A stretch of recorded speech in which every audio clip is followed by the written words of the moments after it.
do we do it? Here's how much would we pay? That is the caveat. That is the caveat, bro. Yeah.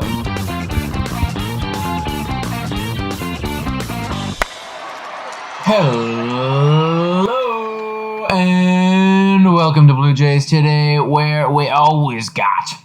What do we always got? We always got something to say. Like it's like there's never nothing to say. That is. I know when we were initially like pitching this tagline, my idea was like we always got something. There's whether something. It be a good thing or a bad thing. Yeah, we always have something to say about the Blue Jays. that was such a Tom Grassi. That was totally by accident. But I'm your host, Nicholas Playalong. And I'm your host, Adam Peddle. And today our something, which popped up on my news feed. Yeah. And it's an article, and that's the something that it's like, oh, we've got something to say now. And it's, should we extend our young stars just like the Atlanta Braves do? But before we get into it, make sure to hit that notification bell. Smash it. And that subscribe button so you can see all of our updates and all of our posts and everything else. Just smash it. Smash it as hard as an Adam Kloffenstein 99 mile per hour. Except no one's smashing that. No one's smashing that. No one's going straight into the catcher's mitts in the strike zone. Smashing the strike zone. That's where he wanted it to go. Yes. Okay. Right. So Atlanta, they signed their guys. They got them. They locked them down. Who are the guys? There were two. Two major pieces. And I remember, I didn't even know about these contracts until, I knew about them, but how freaking good they are. I remember I was, it was this past year. And I was just looking up people and doing what I do and whatever. And I came across Ozzy Albies. Oh, and I saw it and I was like, well, this can't be right. This is ridiculous. This, someone must have made a mistake. No one made a mistake, Nick. No one made a mistake signing this guy. Well, the only person maybe is his agent. But 7 years... $35 million. That's $5 million on average a year. And this guy, he signed this after he became an all-star in 2018. After. Yeah. He became an all-star. Yeah. I don't really, I don't know what that... I'm like, so I don't want to be rude or anything. And in the end, that is far more money than I will ever have in my whole life. But you know what? I would have, if Ozzy Albies was like, hey, Toronto Blue Jays, would you pay more for me? I would have said, I absolutely smash accept button on that. But I would. So, and just also, I'll introduce Acuna just so we can talk about how messed up this is. Acuna as well. 8 years. Now this is more reasonable, but it's the length that is ridiculous. 8 years, $100 million, averaging to $12.5 million a year. Bro, and they also have a club option in 2027, 2028. So they could either buy themselves, they don't need to do it, or they could just get him for those years. That's ridiculous. He's not a free agent. No. He's not a free agent until literally 2029. That's ridiculous. Even hypothetically, even if he hits his floor, what's his floor? An average MLB player? Yeah. Sure, you'll take a little bit of an L, but we're paying. Who are we paying $12 million? Tanner Roark. Yeah. A year. It's that's way there's no Acuna's ceiling is not a Tanner Roark. Well, and I was thinking, okay, let's talk about hitters and stuff. What do we pay fucking Randall Grichuk? $10 million a year. It's I think it is actually a bit more than that. I think it is a bit more than that. It's 11. Something like that. I wish I had my phone. I would check, but I know it's actually it's very, very close to what Acuna's is, and I believe he signed that deal after he was Rookie of the Year. Yeah, he was Rookie of the Year. And he did that, and I think he finished too, like 12th in MVP voting. Yeah, You're obviously right. That is like 12th, whatever. But like rookie of the year. What? Like you have these ridiculous signings, and you're obviously wondering what happened? What's going on here? Mm-hmm.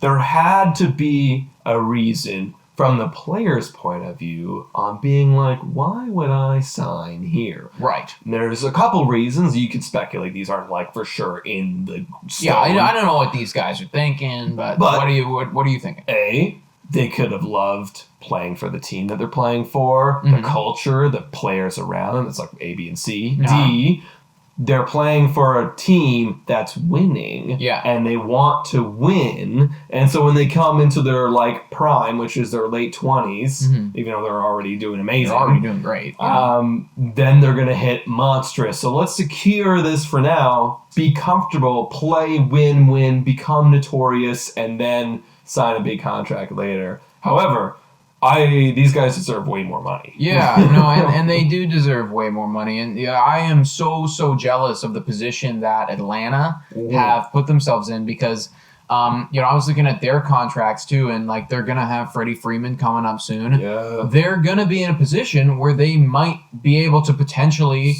sign him back. And he's gonna obviously command a crazy deal, probably similar to an Anthony Rendon contract, maybe even more than that. Definitely. Or he might even take a hit because he's like, he might even take a hit. And that is what is crazy because these guys, because they're on such team friendly deals, and because they have ceilings, and again, it's still very early in their career. Could we see a reality where they get, just obliterated by injuries or just slump hard? It happens all the time in professional sports. But the ceiling is what makes this so enticing because Acuna has a Hall of Fame ceiling. Oh, yeah. I don't know if Albies has that ceiling, but he has a all-star, for, a couple years in his career ceiling for sure. Yeah.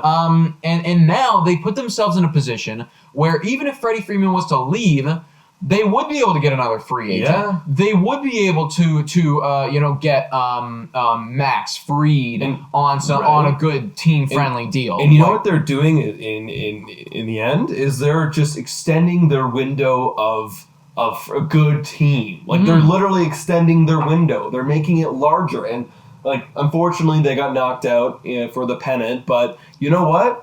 They'll be right back there next year. Yeah, and realistically, I do think that they're going to get better next year. Yeah, and I think because their pitchers are just going to, develop even more. Yeah. And I 1000%. When you look at this deal, when you look at Ozzie Albies' deal, I think that Acuna and Ozzie Albies have a World Series in their future, at least one.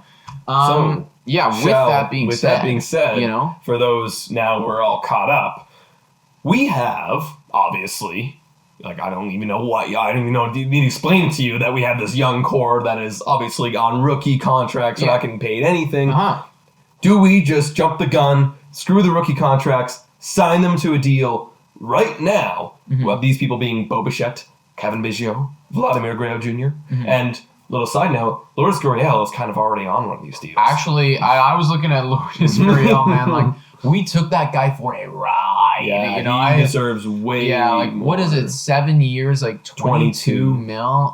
22 mil, 7 years. And this guy hit 300 last season. That, I honestly feel for the man. You would be making way more. However, that's similar because they didn't have Lourdes Gurriel never had the accolades like Acuna and Albies. He never had the accolades, so he actually got paid less way less per year. So you know what this is kind of hinting to me is that we're gonna do similar things with Bo, with Kevin, with Vlad, whether it be all three or two or one. We're gonna try. I will say though, Bo, Kevin, and Vlad. They're gonna command deals. They have the accolades, and even though I know the worst one out of the three, I'd say so far has been Vlad, and he has when he came into the league, we're talking about this guy being a perennial all-star with a Hall of Fame future. The deal that we're gonna put them on is gonna be more than what Lourdes Gurriel is on if we were to do it. I would say.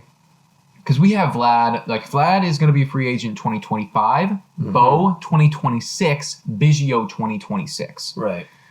So I'm thinking to myself, okay, if we're going to sign these guys to some team-friendly deals, then, we got to make sure that the deals go until at least like 2028 to actually make sense. Yeah, exactly. To actually make some sense. Yeah. So we would be looking at, an 8 to 10 year deal. Yeah. Probably, we're committing to these guys and we're saying like, hey, we want to buy you kind of low. Yeah. Yeah. And have you long term. Yeah. So do you think this is like a realistic option? Because obviously right now we look at the team, and I don't want to get myself into a situation down the line where when their contracts are coming up, we're like, oh crap, we actually cannot pay for them. We actually cannot pay because we're going to be signing guys along the way, like any team does that wants to compete. Yeah. And I don't want to get to a spot where like we're going to have to let one or two of them go. I don't want that. So. Do we do it? Here's how much would we pay? That is the caveat. That is the caveat, bro. Yeah. Because sports is sports is never. We always think it comes in like it's like we figured it out. Like this is the guy, and then he comes out and he does and he's garbage. Or it's like this is not the guy, and then he comes up and he's incredible. He is the guy. Yeah. I think about and I forget their names, but like the Minnesota the Wild in hockey. Oh, what are their? Oh my god, they got Koivu on there. They got a couple guys right now who just are no longer elite at all, but they signed them to long ass deals. Yeah, and now they're stuck with their contracts. And I don't think that's what we have going on here. No, we haven't seen anything like that. But could that be a possibility? Yes, it could. The thing with the Wild, though, when they sign those guys, I really wish those names could pop up. Koivu, Spurgeon, yeah. So they were in the middle of their careers, and they signed these monster contracts. That's a horrible decision because you're giving them so much money for the end of their career. This is, however, the beginning of the career. So it's like, it's a bit safer in that sense because they're not even full potential. And the fact that Bo's hitting 307 to start his career is pretty good. Yeah. But yeah, like what kind of deals like can we get for these guys? Well, you think Bo's gonna command? Okay, yeah. What I did was I looked at Acuna's stats before he signed his deal. And then I wrote down Bo's career stats so far. Okay, to kind of get a sense of like, okay, like what are we looking at? Like, are these guys close to each other? So I'll read off Acuna's stats here, and then I'll tell you Bo's. Okay. So Acuna had 433 at bats. He was batting .293. He had an on-base percentage of .366 with a slugging of .552. Not half fucking bad. That's pretty good. He had 26 home runs, 64 RBIs, 78 runs, and 16 stolen bases, along with his Rookie of the Year accolade. Yeah. I wonder if he was batting in a different part of the lineup because like those numbers say that he should be getting more, 64, but like based on Acuna. But anyways, yeah. Well, and keep in mind, he only had 433 at bats as well. It's like getting closer to like if he was to bat like 550, I think that you'd be probably looking at closer to 80 RBIs and 100 runs, and maybe like 33 home runs. Right. Needless to say, he obviously did incredible. Yeah. Bo Bichette, 319 at-bats with a batting average of .307, an on-base percentage of .347, so a little bit better in batting average, a little bit worse in on-base percentage. Slugging of .549, very similar in slugging. 16 home runs, 44 RBIs, 50 runs, 8 stolen bases. So, yeah, I mean...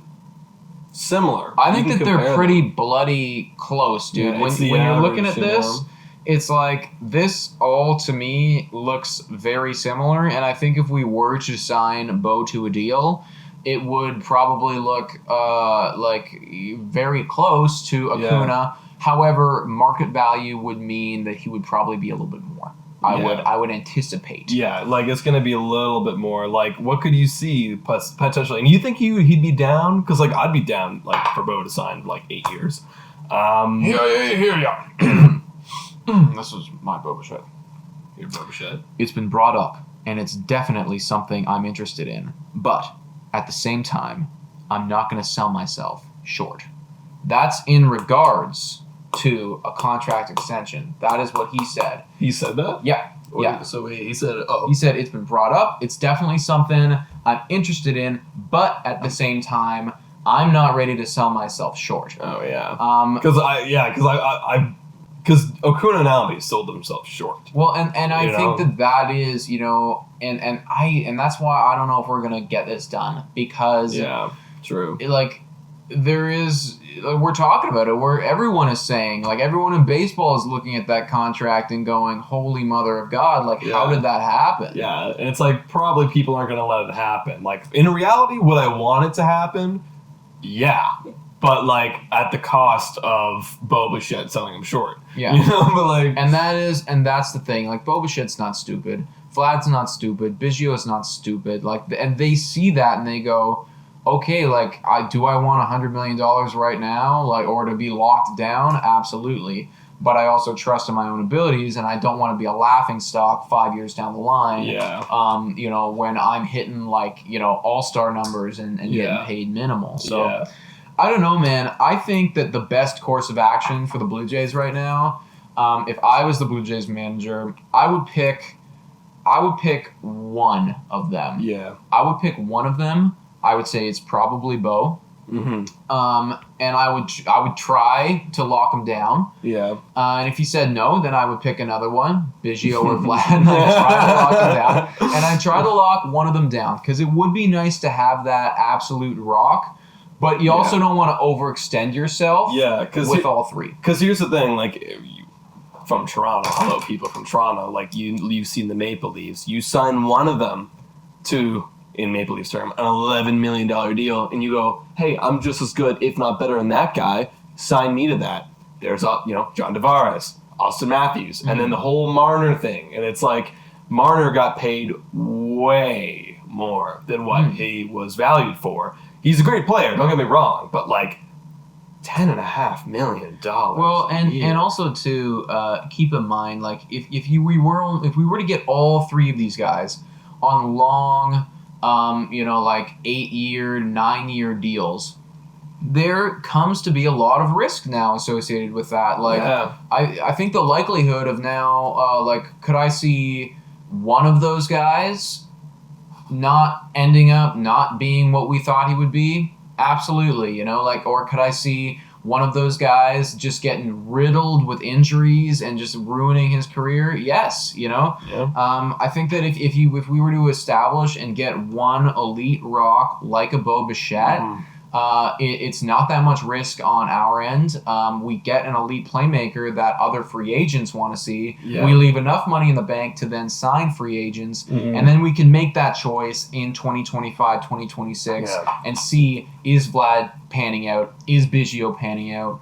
Do we want to keep him? Yeah, because there will be a time, guys, when we cannot sign everyone back. No. There will be a time where we literally cannot do it, because and you know what we have to do to keep on being an elite team is we have to also keep our scouting up. We have to keep drafting well. Just keep getting prospects, Just keep funneling in, because, like, New York Yankees, like, their plan Bs will just sign everyone. But right now, they're in plan A, and their prospects are just coming up. Oh, but we have all this money now, and now we can pay for Giancarlo Stanton. Exactly, so, and then you have the luxury of going in and buying Garrett Cole. And, we got money in the bank, but Garrett Cole. Yeah, exactly, bro. So, I'm curious to see what is going to happen. I honestly don't think it's going to happen this offseason. I don't think it's going to happen. And from the interview, I read about Bichette talking about this. They basically made it.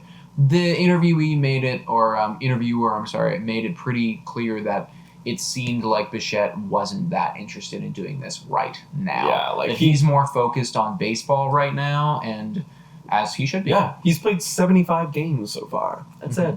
I don't, and if I was that young, as flashy as a big contract like that would be, I don't know if I'd want to be committing myself, to a 8-year deal. Yeah, absolutely. You guys let us know. What do you think? Do you guys want to sign these guys to big contracts?